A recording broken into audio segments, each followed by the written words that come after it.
విజ్ఞానం లేక నైతికత లేదు, నైతికత లేక అభివృద్ధి లేదు, అభివృద్ధి లేక సంపద లేదు, సంపద లేకనే శూద్రులు బానిసలుగా మిగిలిపోయినరు అన్నాడు మహాత్మా జ్యోతిరావు పూలే.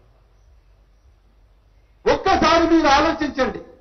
ఈ తెలంగాణ తొలి ముఖ్యమంత్రి, తెలంగాణ ఆవిర్భావానికి మూల కారకులు కేసీఆర్ గారు.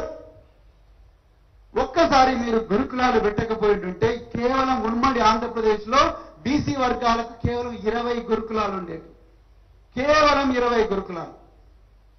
నన్ను జోగురామారాయణ గారిని ఒకరోజు పిలిపించి పాత సెక్రటరియట్ లో సి బ్లాక్ లో 6వ ఫ్లోర్ పిలిపించి, ప్రవీణ్ నువ్వు ఏం చేస్తావో నాకు తెలియదు, అర్జెంట్ గా నాకు 119 బీసీ గురుకులాలు పెట్టు అన్నాడు. ఆ 119 బీసీ గురుకులాలు మంచిగా పనిచేస్తుంటే మళ్ళీ పిలిపించి ఇంకా 119 పెట్టవా, ఏం కాదన్నాడు. 20 నుంచి 286 బీసీ గురుకులాలు పెట్టి దేశంలోనే బీసీలకు మహాత్మా జ్యోతిరావు పూలే గారి బాటలో నడిపించిన ఏకైక నాయకుడు కేసీఆర్ గారు. మిత్రులారా, ఇది రాజకీయ సభ కాదు, వాస్తవాలే మాట్లాడుకోవాలి. యుద్ధ విమానం విలువ, ఒక యుద్ధ విమానం విలువ 1300 కోట్లు. మన వడ్డే ఓబన్న గురించి చెప్తున్నాం. నేను మొన్న వడ్డేర సంఘం మీటింగ్ పెట్టి వడ్డే ఓబన్న విగ్రహావిష్కరణ చేస్తే నాన్న ఏమయ్యా, 150 సంవత్సరాల క్రితమే వడ్డెర జాతికి చెందిన ఒక వ్యక్తి సైన్యాధికారి అయ్యిండు. ఇలా భారత సైన్యంలో ఒక్కడు కూడా వడ్డెరాయన లేడు. ఒక డీజీపీ లేడు పోలీసులలో, ఒక ఐఏఎస్ లేడు, ఒక భారత సైన్యాధికారి కానీ లేకపోతే ఒక నావీ దళానికి కానీ తర్వాత విమాన దళానికి కూడా ఒక వడ్డెర బిడ్డ కూడా లేడు. మరి ఎట్లా?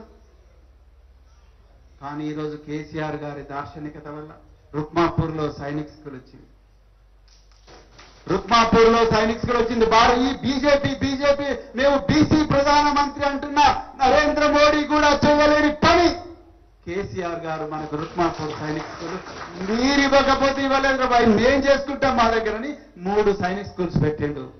ఆ సైనిక్ స్కూల్ నుంచి మొట్టమొదటి విద్యార్థి అశోక్ సాయి, ఒక బీసీ బిడ్డ. యుద్ధ విమానానికి మొట్టమొదటిసారి తెలంగాణ గడ్డ నుంచి ఒక బీసీ బిడ్డ పైలట్ అయింది. మిత్రులారా, తండ్రి హ్యాండిక్యాప్డ్, తల్లి మిషన్ కొట్టుకొని బతుకుతాడు. అలాంటి బిడ్డ ఈరోజు 1300 కోట్ల విలువైన యుద్ధ విమానాన్ని నడుపుతా ఉన్నాడు. నిన్న కాక మొన్న ఇంకొక బీసీ బిడ్డ సిద్ధార్థ మళ్ళీ యుద్ధ విమానానికి పైలట్ అయింది. మిత్రులారా, 2 బిడ్డలు. కేసీఆర్ గారు లక్షల రూపాయలు ఇచ్చి వీళ్ళందరికీ కూడా మరి ట్రైనింగ్ కు పంపించిండు. కానీ రేవంత్ రెడ్డి 10,000 రూపాయలు కూడా ఇవ్వలేదు. అగసారం నందిని ఒక రజక సామాజిక వర్గానికి చెందిన బిడ్డ, 19 గోల్డ్ మెడల్స్. తండ్రి ఇప్పటికి కూడా మల్కాజ్గిరిలో ఇస్త్రీ చేసుకుంటూ బతుకుతాడు, తల్లి ఇళ్లలో పనిచేస్తుంది.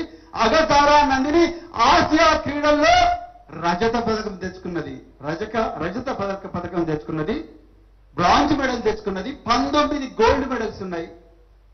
ఈ అమ్మాయికి కనీసం ముఖ్యమంత్రి ట్వీట్ కూడా చేయలేదండి. మొన్న తెలంగాణ ఇజ్జత్ నిలిపిన ఏకైక క్రీడాకారిణి అగసారా నందిని. మొన్న ఉత్తరాఖండ్ లో జరిగిన నేషనల్ గేమ్స్ లో కనీసం ముఖ్యమంత్రి ఒక ట్వీట్ అన్న చేయొద్దా? పోనీ ఇంటికి పిలిపించి రావట్లేదు. కనీసం అమ్మాయి ఎయిర్పోర్ట్ లో దిగితే ఒక్క అధికారి కూడా పోలేదు. ఫస్ట్ గోల్డ్ మెడల్ తెలంగాణకు నేషనల్ గేమ్స్ లో వచ్చింది ఒక రజక సమాజం చెందిన బిడ్డ. ఈ రోజు ఒక అన్న అంటున్నాడు, మా కులం చెప్పుకోవడానికి కూడా మాకు సిగ్గెత్తుంది అంటారు. సిగ్గుపడాల్సిన అవసరం లేదు బ్రదర్, మా కులంలో అగసారా నందిని పుట్టిందని చెప్పు బ్రదర్. మా కులంలో గాడ్సే బాబా పుట్టిండు, సంత్ గాడ్సే బాబా ఉన్నాడు మా కులంలో అని చెప్పు బ్రదర్. నువ్వు ఎందుకు సిగ్గుపడతావు?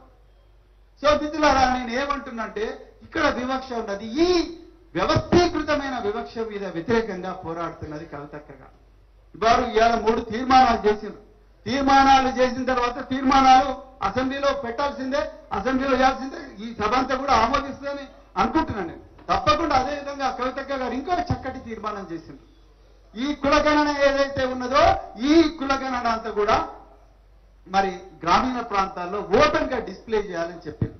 అదేవిధంగా కామారెడ్డి డిక్లరేషన్ వెళ్తుందో దాన్ని కూడా మరి ఇంప్లిమెంట్ చేయాలని చెప్పిండ్రు. మీకు ఒక చిన్న ఉదాహరణ చెప్తాను, చెప్పి నేను ముగిస్తే, ఎందుకంటే చాలా మీడియా వాళ్ళందరూ వెయిట్ చేస్తున్నారు. కామారెడ్డి డిక్లరేషన్ లో ఆనాడు సిద్ధరామయ్య గారిని తీసుకొచ్చి కామారెడ్డిలో 2023 సంవత్సరంలో రేవంత్ రెడ్డి గారు 42% ప్రభుత్వ కాంట్రాక్టులను బీసీలకు కేటాయిస్తామన్నారు. బాగా వినండి మిత్రులారా, ఎందుకంటే ఇక్కడ నరసింహగౌడ్ ఇక్కడనే వస్తుంది నరసింహగౌడ్ ఇష్యూ. బీసీలకు 42% కాంట్రాక్టులు ఇస్తా అన్నాడు. రైట్, ఈ 42% కాంట్రాక్టులు ఇవ్వాలిగా, మరి ఒక జీవో రావాలి కదా.